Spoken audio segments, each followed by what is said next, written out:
தொடர்ந்து வாழ்த்துரை வழங்க பாடலாசிரியர் திரு கூராதரன் அவர்களை அழைக்கின்றோம்.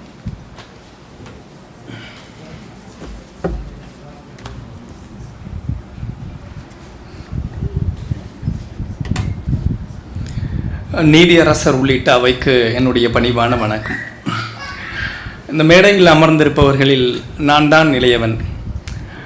நான் நன்றி உரைக்காக கேட்டிருந்தேன். அந்த திருவிளையாடல் படத்தில்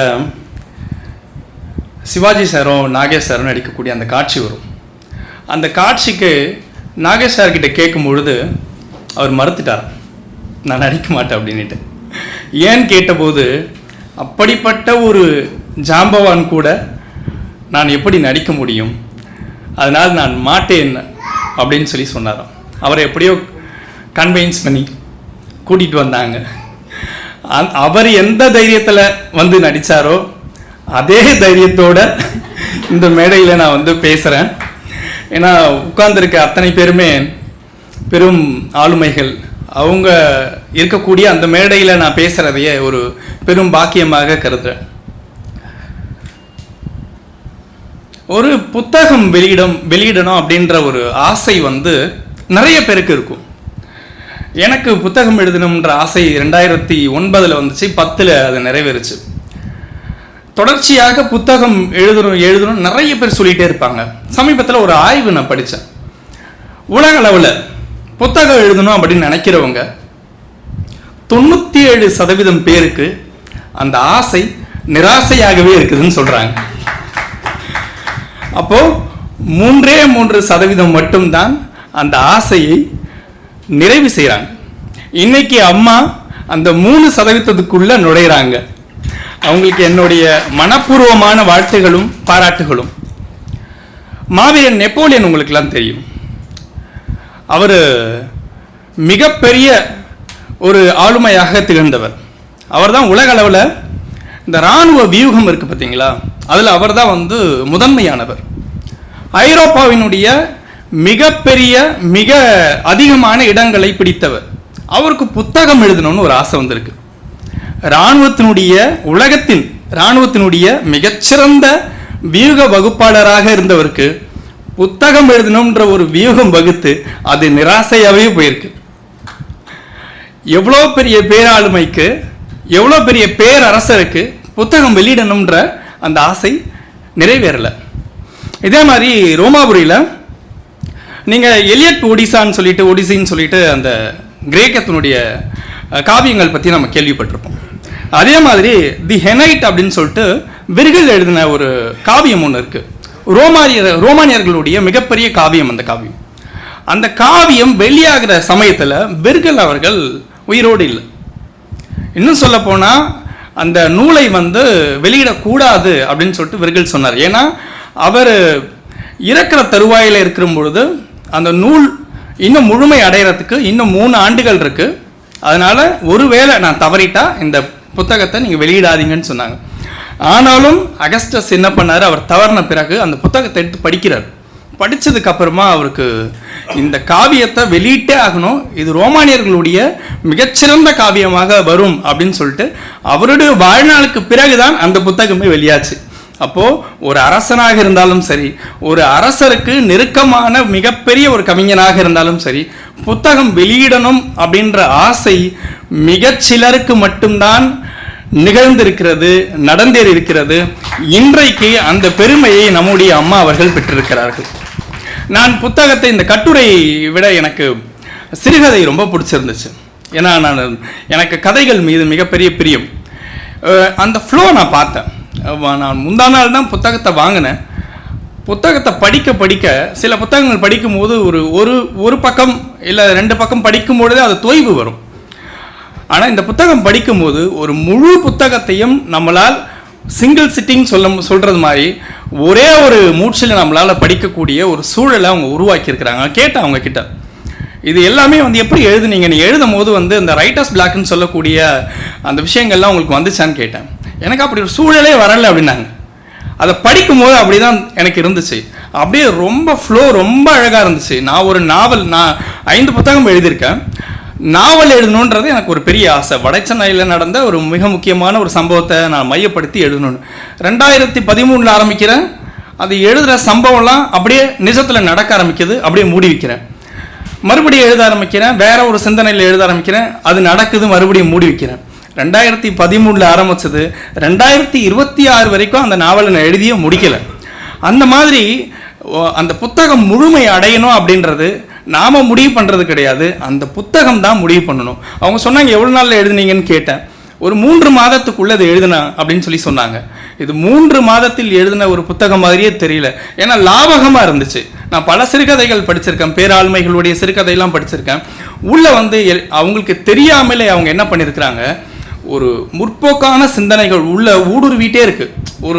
ஒரு வேலைக்கு வரக்கூடிய ஒரு பெண்ணுடைய அந்த மனசை அவங்க வந்து அந்த கேள்வி பதிலாக ரொம்ப அழகாக அதை வந்து சொல்லியிருப்பாங்க. வேலைக்கு வரவங்க எந்த ஒரு பிகாம் படிச்சிருந்தா என்ன பரவாயில்ல, நான் இந்த வேலைக்கு வர்றதை கூட வேலையில் இல்லை என்னுடைய தாழ்வு மனப்பான்மை அப்படின்றத அவங்க ரொம்ப அழகாக சொல்லியிருப்பாங்க. அதை பார்க்கும்போது ஒவ்வொரு புத்தகமும் நம்ம அது கூட வந்து உரையாட முடியும். அதை பார்க்கும்போது எனக்கு வந்து வேற ஒரு பர்ஸ்பெக்டிவில் சில விஷயங்கள் புரிய ஆரம்பிச்சது. அந்த மாதிரி இதுக்குள்ள முற்போக்கான பல விஷயங்களை வந்து அழகாக அவங்க வந்து சொல்லியிருக்கிறாங்க. அதை வந்து ரொம்ப அசால்ட்டாக சொல்லியிருக்கிறாங்க. அதான் ரொம்ப முக்கியம். அது மெனக்கெட்டு நான் சொல்கிறேன் அப்படின்ற மாதிரி இல்லாமல் எல்லாமே வாழ்வு அனுபவத்தோடு இருந்தது. அதுதான் ரொம்ப முக்கியமான ஒரு விஷயமா நான் பார்த்தேன். அதை தாண்டி அவங்க கிட்ட நான் ரொம்ப வியக்கிறது, இந்த 70 அப்படிங்கிறது இன்னைக்கு வந்து இந்த பயாலஜிக்கல் ஏஜெல்லாம் யாருமே வந்து பெருசாக பேசுறது கிடையாது. ஏன்னா வந்து இன்னைக்கு பயாலஜிக்கல் ஏஜ் அப்படின்றது வேற, கிரானாலிக்கல் ஏஜ் அப்படின்றது வேற. ரெண்டுமே வந்து மாறிடுச்சு. ஏன்னா இன்னைக்கு மருத்துவம் வந்து பெருசாக வளர்ந்துருக்கு. 70 வயசில் இருக்கிறவங்க கூட 40 வயசில் இருக்கிற மாதிரி இயங்குறதுக்கான சூழல் வந்து இன்னைக்கு இருக்கு. அப்போ அவங்க கிட்ட இருந்து நான் பார்க்கும்பொழுது இந்த புத்தக வெளியீடு இன்னைக்கு எனக்கு ஒரு 2013 நான் 2 புத்தகம் வெளியிட்டேன். இதே மாதிரி பதிப்பாசிரியர்கிட்ட சொல்லிட்டு டேட்டு எல்லாமே அவர்கிட்ட சொல்லி தான் பண்ணேன். ஆனால் புத்தகம் 15 நாளைக்கு முன்னாடி வரும்னு சொன்னார். அப்புறம் 10 நாளைக்கு முன்னாடி வரும்னு சொன்னார். அப்புறம் 1 வாரத்துக்கு முன்னாடின்னு சொன்னார். முந்தி நாள் கண்டிப்பாக கொடுத்துட்றேன்னாரு. அன்னைக்கு காலையில் கால் பண்ணுறேன். சத்தியமாக 5 மணிக்கு நான் வந்துடுவேன்னாரு. 6 மணிக்கு விழா. 6 மணிக்கு விழாவுக்கு எல்லாம் வந்துட்டாங்க. புத்தகமே இல்லை, வெளியிடுறதுக்கே புத்தகம் இல்லை. அப்புறம் ஒருத்தர் விருந்தினராக வந்திருந்தார். அவர் என்ன பண்ணியிருந்தார், ஒரு புத்தகம் எடுத்துகிட்டு வந்திருந்தார். நான் ஏற்கனவே கொடுத்த என்னுடைய காப்பி எடுத்துகிட்டு வந்தேன். அதை வச்சு தான் புத்தகமே வெளியிட்டோம். இப்படி இருக்கும்போது சந்தியா பதிப்பகத்தினுடைய அந்த சார் வந்து முன்னாடி என்னைக்கு சொன்னாரோ அன்னைக்கு அந்த நூலை கொடுத்து மிக சிறப்பாக அந்த சொன்ன வார்த்தையில் நிற்கிறதுன்றது ரொம்ப ரொம்ப அரிதான ஒரு விஷயம் இன்னைக்கு இருக்கிற சூழலில். எனக்கு அந்த புத்தகத்தில் நடந்த அனுபவத்தை நான் மறக்கவே மாட்டேன். அதே மாதிரி அந்த புத்தகத்துக்கு நான் ஒரு 2 வருஷம் 4 வருஷத்துக்கு 3 வருஷத்துக்கு முன்னாடி ஒரு புத்தகம் வெளியிட்டேன். முந்தி நாள் வரைக்கும் நாங்கள் வேலை பார்த்துட்டே இருந்தோம். முந்தி நாள் வரைக்கும் வேலை இருந்துகிட்டே இருந்துச்சு. இன்னும் சொல்ல போனால் அன்றைக்கி மத்தியானம் வரைக்கும் நாங்கள் வேலை பார்த்தோம். அம்மா அவங்க நான் ஞாயிற்றுக்கிழமை பேசுகிறேன், எல்லா வேலையும் முடிச்சுட்டு எல்லாமே இன்னைக்கு என்னெல்லாம் தயாராக இருந்துச்சோ அது எல்லாமே வந்து ஞாயிற்றுக்கிழமையே தயார் பண்ணி வச்சுருந்தாங்க. அந்த அளவுக்கு அவங்க கிட்ட அந்த பர்ஃபெக்ஷன், அதை வந்து நான் ரொம்ப வியந்தேன். அதே மாதிரி அவங்க யூடியூப்பில் அது என்ன போகுது யார் பார்க்குறா அது எதுவுமே மைண்ட் பண்ணிக்க மாட்டாங்க. அந்த கன்சிஸ்டன்சி தொடர்ந்து இயங்குறது இருக்குல்ல, தொடங்குறதை விட தொடர்ந்து இயங்குறது ரொம்ப முக்கியமானது. அதை அவங்க கிட்ட இருந்து நான் தொடர்ச்சியாக அனுகிரகிட்ட சொல்லிகிட்டே இருப்பேன். அவங்க கிட்ட இருந்து நான் இந்த விஷயத்தை தொடர்ச்சியாக நான் கவனிச்சுட்டே இருக்கிறேன். அது எங்களுக்கு இன்ஸ்பிரேஷனாக அவங்க இருந்துட்டு இருக்கிறாங்க. ஏன்னா இன்னைக்கு தொடர்ந்து இயங்குறதா ரொம்ப முக்கியம். இந்த புத்தகம் நாளைக்கு என்ன விமர்சனங்கள் அதெல்லாம் வந்து அடுத்து, ஆனால் அந்த புத்தகமாக கொண்டு வர்றது இருக்குல்ல, அதில் இருக்கக்கூடிய அந்த சவாலெல்லாம் முறியடித்து இன்றைக்கி கொண்டு வந்திருக்கிறாங்க. மனப்பூர்வமான வாழ்த்துக்கள் அம்மாவுக்கு. கடைசியாக ஒரே ஒரு விஷயம், ஒரு புத்தகம் என்ன பண்ணும் அப்படின்றதுக்கு காலையில் என்னுடைய நண்பரை நான் கூப்பிட்டேன், வர முடியுமா அப்படின்ட்டு. புத்தக வெளியீடு தொடர்ச்சியாக ஒரு புத்தகத்தில் ரொம்ப எழுத்தாளர்களை வியக்கக்கூடிய ஆள், ஆனால் ஒரு அயற்சி அவருக்கு, என்ன எழுதி என்ன பண்ணி அப்படின்னாரு. அப்புறம் நான் அவர்கிட்ட நான் ஒரு விஷயம் சொன்னேன், ஒரு புத்தகம் என்ன பண்ணும் அப்படின்றத அவர்கிட்ட நான் சொன்னேன். அந்த சம்பவத்தை மட்டும் உங்ககிட்ட சொல்லிட்டு விடைபெறணும்னு நினைக்கிறேன். 1977 அமெரிக்காவில் ஒரு ப்ரோக்ராம் ஒன்று, ஒரு தொலைக்காட்சி ஒன்று, ஒரு சீரியல் போட்டாங்க.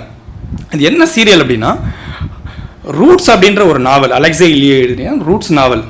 அந்த நாவல் படித்தவங்களுக்கு தெரியும் கருப்பின மக்களுக்கு எத்தனை பெரிய கொடுமைகள், வன்கொடுமைகள் அதெல்லாம் நடந்திருக்குதுன்றத தெரியும். அந்த நாவல் வந்து பல ஆண்டுகள் கழித்து வெள்ளையின மக்கள் அந்த தொலைக்காட்சி சீரியலை எடுக்கிறாங்க. அமெரிக்க வரலாற்றிலேயே இதுவரைக்கும் ஒரு தொலைக்காட்சி சீரியலுக்கு இவ்வளோ பெரிய வரவேற்பு கிடைச்சது இந்த நாவலுக்காக மட்டும்தான். ஒரு விஷயம் சொல்லணும், அந்த அந்த ஒளிபரப்பு சமயத்தில் விமான நேரம் ரயில் நேரம் இது எல்லாத்தையும் மாற்றி வைக்கணும்னு சொல்லிட்டு மக்கள் எல்லாம் கோரிக்கை வச்சாங்க. ஏன்னா அந்த சீரியல் நாங்கள் பார்க்கணும் அப்படின்ற மாதிரி அவ்வளோ மக்களுக்கு வந்து அந்த பேரார்வம். இது பண்ணது எல்லாமே யாருன்னு பார்த்தீங்கன்னா வெள்ளையின மக்கள். கருப்பின மக்களுக்கு நடந்த கொடுமை, ஆனால் அந்த சீரியலை பார்க்கணும்னு நினச்சது எல்லாமே வெள்ளையின மக்கள். அந்த சீரியல் முடிஞ்சது. இது வரைக்கும் நடந்தது வந்து சாதாரணமான சம்பவமாக போகலாம். சீரியல் முடிஞ்சதுக்கு அப்புறமா மறுநாள் அமெரிக்க வீதியில் வெள்ளையின மக்கள், பல்லாயிரக்கணக்கான வெள்ளையின மக்கள் வீதிகளில் வந்து எங்கள் முன்னோர்கள் கருப்பின மக்களுக்காக பண்ண கொடுமைக்காக நாங்கள் மண்டியிட்டு மன்னிப்பு கேட்குறோம்னு சொல்லிட்டு எல்லாம் முழங்கால் போட்டு மன்னிப்பு கேட்டாங்க. ஒரு புத்தகம் இதைத்தான் பண்ணும். இந்த புத்தகமும் வருங்காலத்தில் மிகப்பெரிய ஒரு மாற்றத்தை உருவாக்கும் என்ற உறுதியோடு நம்பிக்கையோடு விடைபெறுகிறேன். நன்றி, வணக்கம்.